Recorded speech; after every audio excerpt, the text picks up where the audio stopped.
tiklop nga duha. Pulong ko imo ak bubuligan para mahibaro ka hin panginano habalay kay duha man lakit. Ak nganit hiya gintitinawan hinunoy pulong ko nunoy ang pagtiklop han t-shirt suga at akong pagtiklop nga ginfold ko hiya nga dihaligid pati nga diha may usafa nga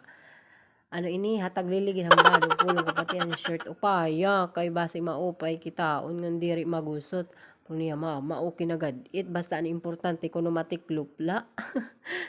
Kaya pulong ko man sige okay la it basta sunod asya it sunod upayon mo na ang pagtiklop kay para mahibaro kahin maupay hit panginano hit mga bado ngan diri magkakalat asya iton kanining naglabada nga ni ak upod an akon umangko na niyabado kanining kay di man latihan nakaturog balay nga an labada